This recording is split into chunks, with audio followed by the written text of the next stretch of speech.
I did not mean to listen. I was standing just outside the glass doors holding a tray of food I had spent all afternoon preparing.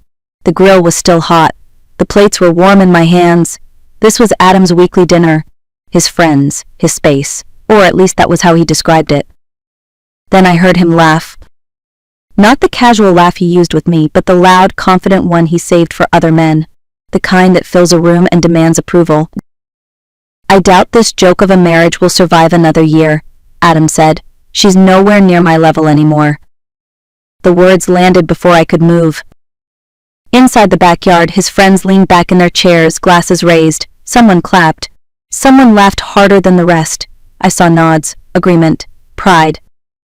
They were sitting on furniture I chose, eating food I paid for, drinking wine I had been saving.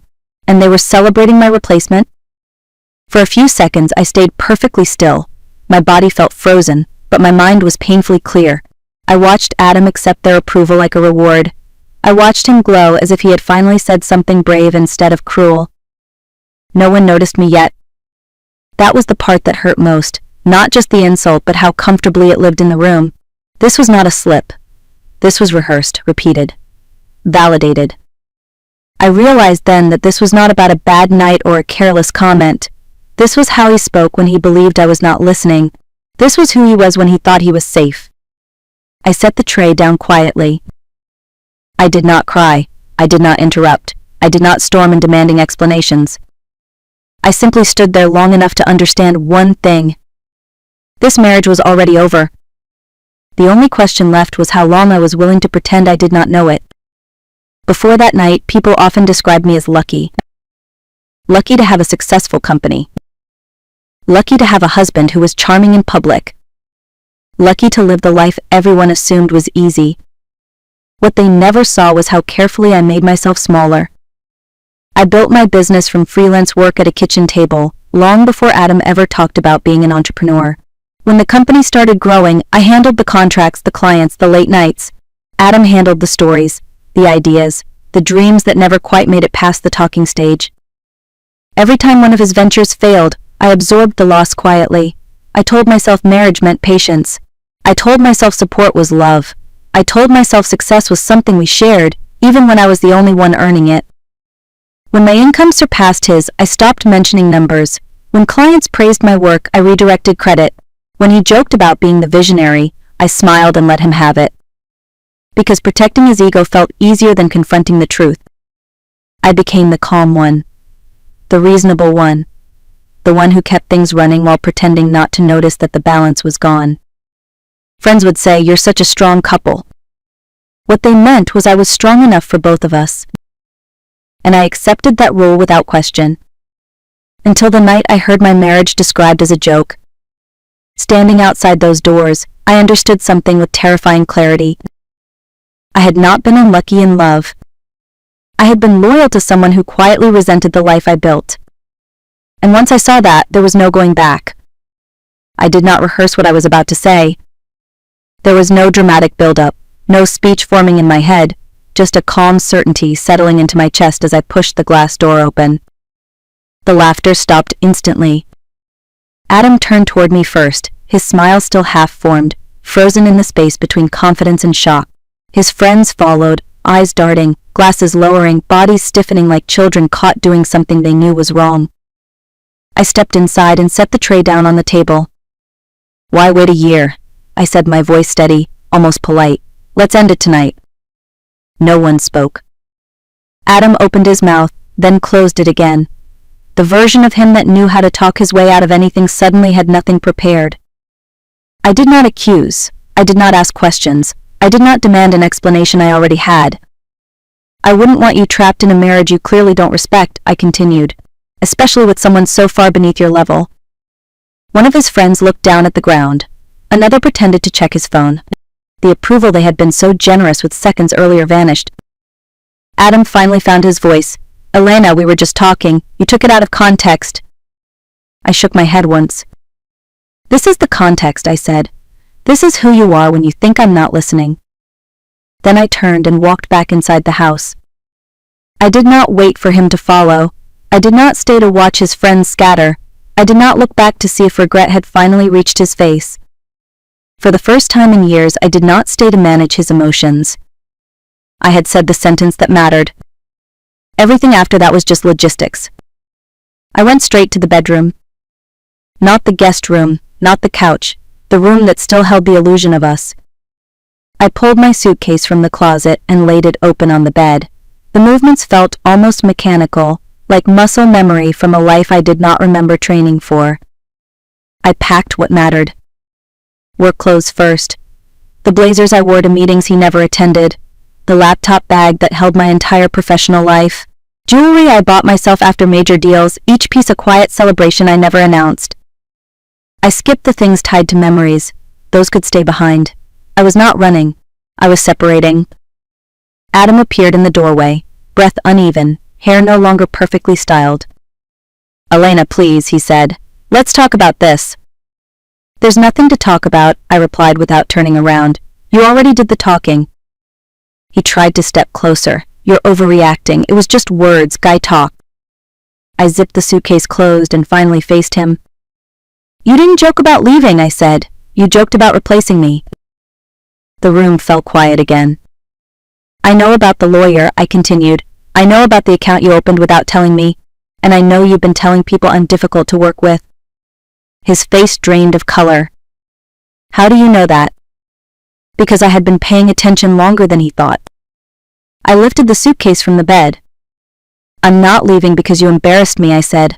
"I'm leaving because you planned to erase me." For the first time that night, he had nothing left to say. And I realized something else in that silence. I was not packing in grief. I was packing in clarity. I had just zipped the suitcase when my phone vibrated. One message, unknown number. "Check your husband's Thursday nights. You deserve to know what he's been planning." I stared at the screen, my pulse steady in a way that surprised me. I wasn't confused. I wasn't scared. Something inside me already knew this was not a coincidence. Another message followed seconds later. "I'm sorry it took me this long. I didn't know how to stop it." The name appeared then. Mark Reynolds. Adam's closest friend. The one who had toasted loudest. The one who had looked away when I spoke. I stepped into the hallway to take the call. Mark's voice was low, tight, like someone holding their breath. "Elena, I know this is the worst possible timing, but you need to hear this now." "Say it," I said. "What you heard tonight wasn't a joke," he said. "It was part of a plan."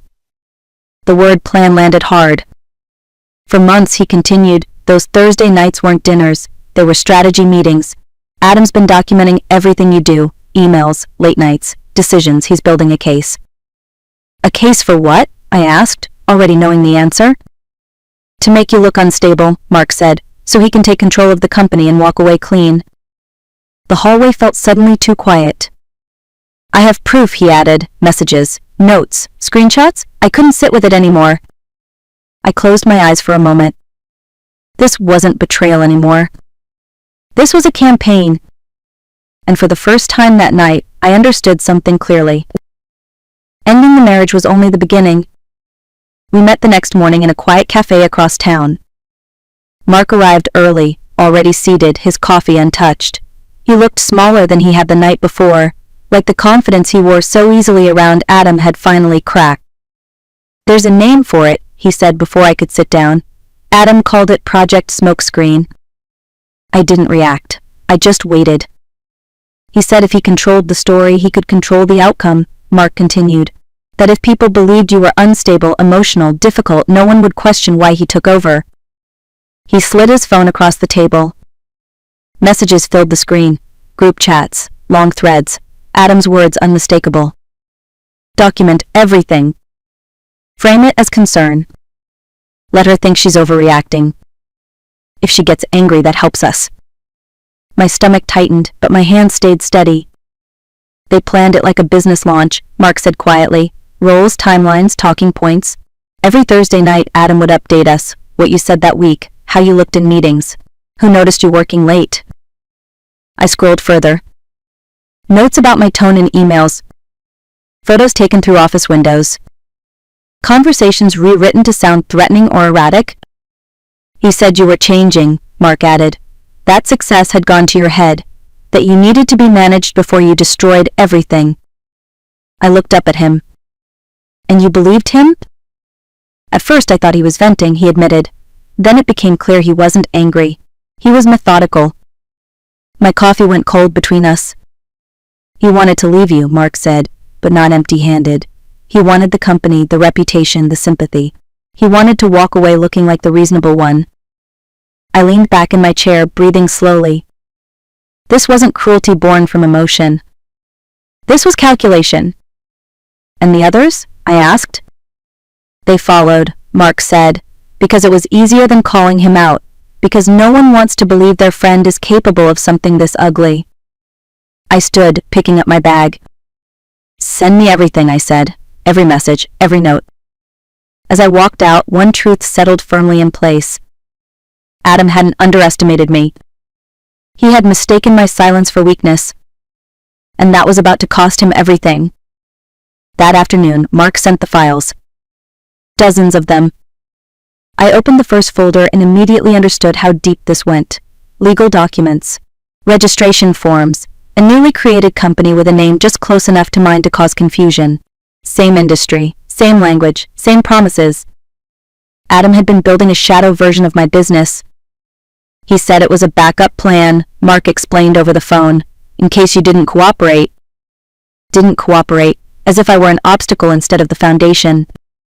I scrolled through timelines showing when the company was registered, when initial outreach emails were drafted, when talking points were prepared. It wasn't impulsive, it was paced, thought out, designed to activate the moment he painted me as unstable. There was more. A list of employees. Names, notes, weak points. Single parent, needs stability. Ambitious, wants promotion. Loyal to Elena, convinced carefully. I sat back in my chair, the room suddenly very still. They had studied my team like inventory. Adam wasn't just trying to leave me. He was trying to dismantle the life I built piece by piece and rebuild it in his image, with my people, my clients, my reputation stripped down and repurposed. For a moment, anger flared, hot and sharp. Then it passed. Anger clouds judgment, and I needed clarity. I called the only person who could hear this without flinching. My attorney. I did not cry on that call. I did not dramatize. I laid out facts the same way I would in a board meeting. There was a pause on the other end of the line. Then she said, "Do not respond to him. Do not warn him. We move quietly from here." I looked again at the files, at the arrogance of assuming I would crumble before I could organize. Adam thought I would react emotionally. What he forgot was this. I built a company by staying calm under pressure. And this was just another crisis that needed solving. Diane Holloway listened without interrupting. Not once. I sat across from her desk, laptop open, folders neatly labeled, while she reviewed the evidence with the focus of someone who had seen every kind of deception and wasn't impressed by any of it. When I finished, she leaned back in her chair. "This isn't a marital disagreement," she said. "This is a coordinated attempt to remove you from your own company." Her tone was calm, almost clinical. She began outlining the steps with precision. Emergency injunction, temporary restriction of access, preservation of records, silence on all internal channels until legal protection was in place. "I do not respond to any accusations," she said. "Let them hang in the air. We'll answer with facts." I nodded, already shifting into execution mode.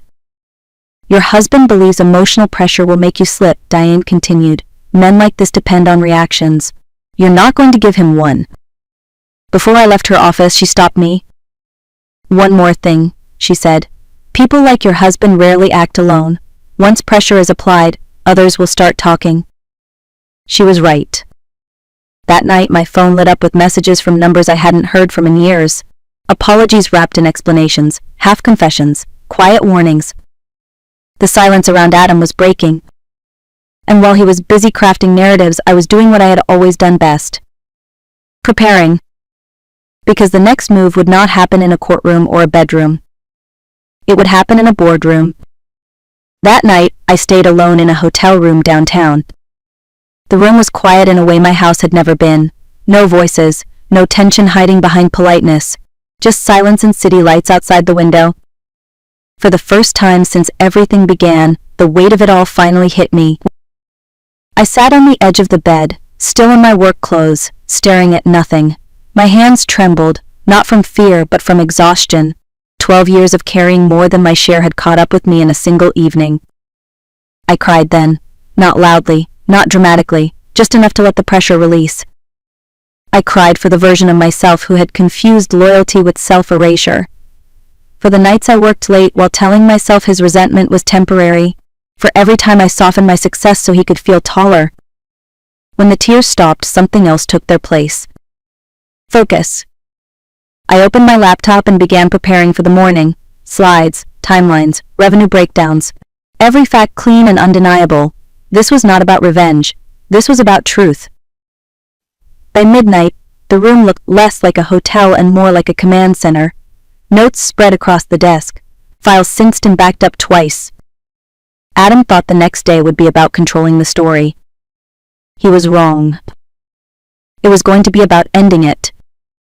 I arrived at the office before sunrise. The building was quiet, the kind of quiet that only exists before something irreversible happens. Security nodded as I passed. The cleaners waved. People who had seen me here at all hours over the years. People who knew who actually worked. The conference room lights came on one by one. I set up methodically. Financial records on one end of the table, client contracts on the other, a single screen at the front waiting for slides that would not flatter anyone. At 10 sharp, Adam walked in. He wore the confident expression I had seen 1,000 times, the smile that suggested control, the posture of a man who believed the room would bend for him. He began speaking before anyone else could. "I know there have been concerns about recent instability," he said, glancing briefly in my direction.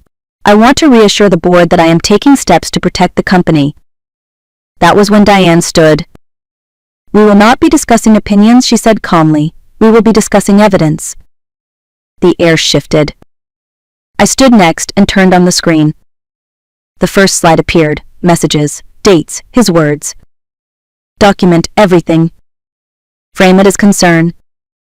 If she reacts emotionally, it helps us." Adam's face tightened. "These messages were taken out of context," he said quickly. "This is a personal matter being dragged into business." I clicked to the next slide. A revenue breakdown. 2 columns, my name, his name. Over 2 years, every major contract was attributed, negotiated, closed, managed. My column was full. His was empty.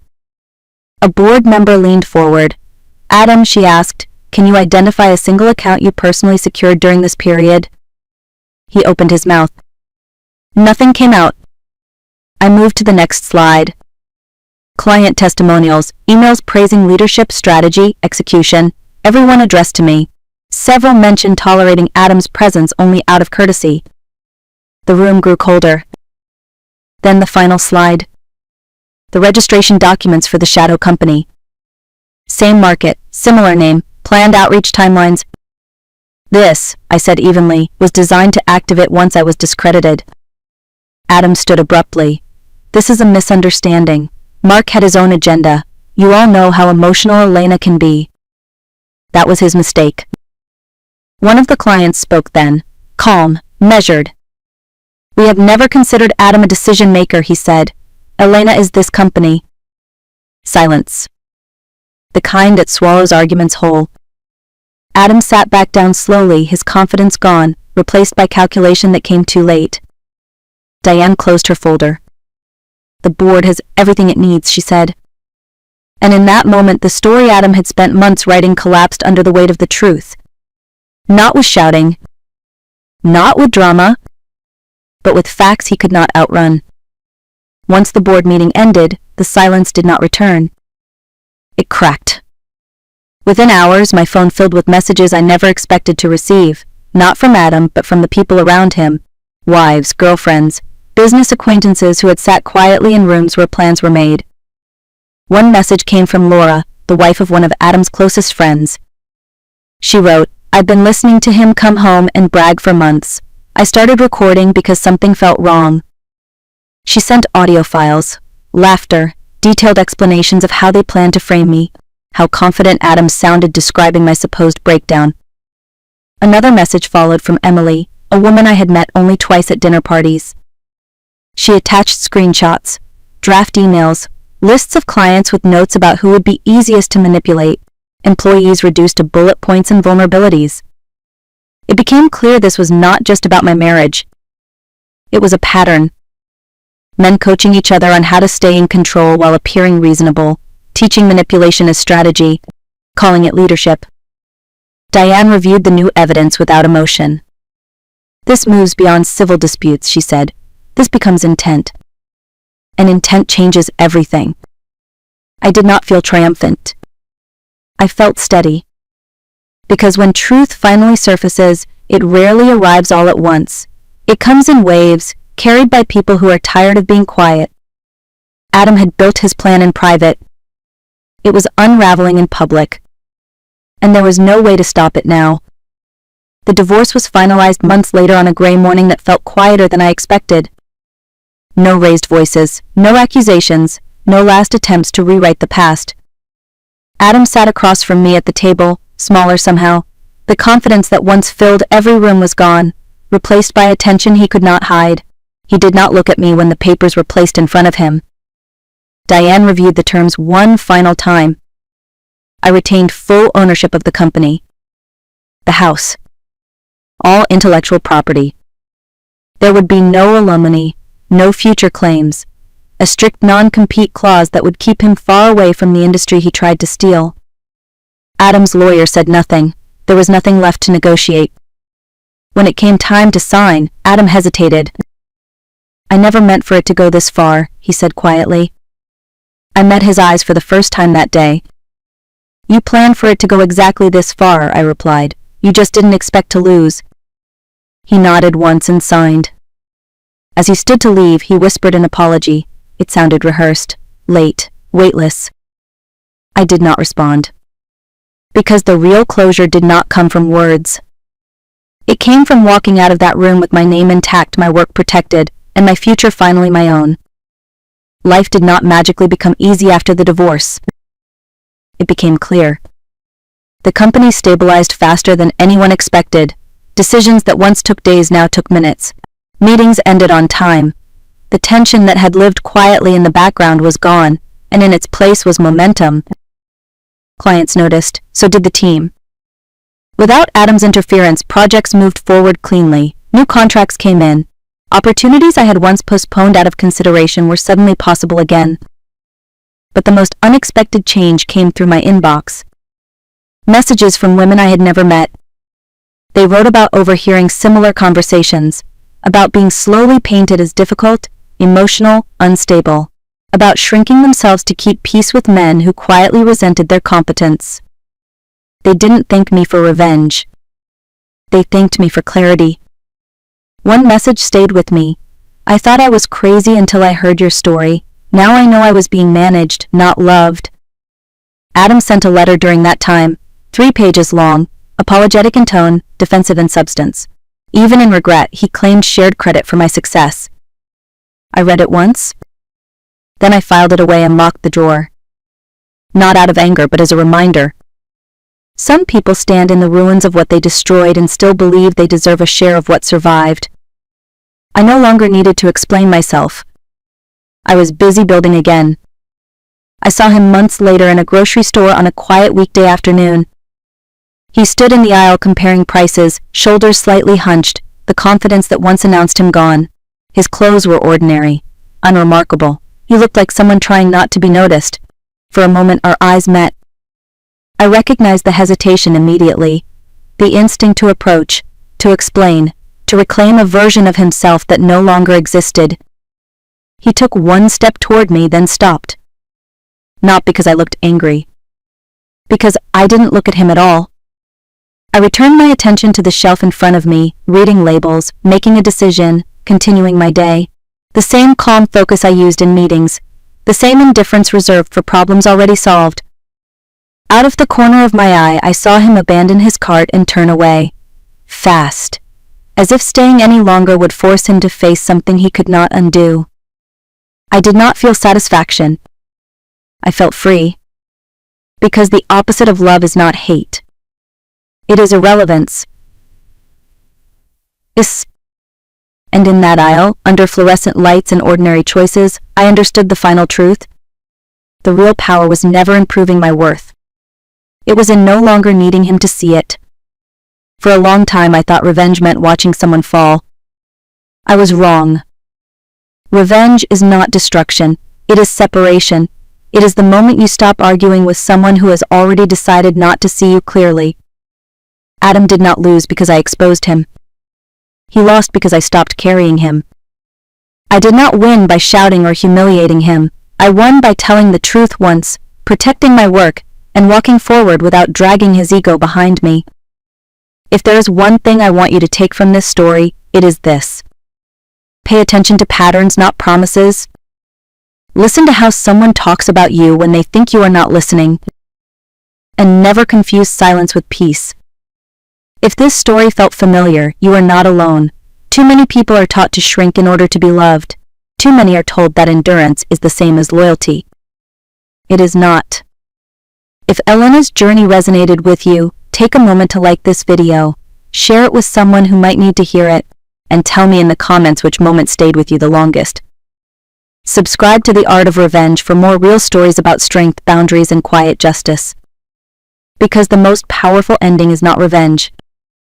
It is freedom.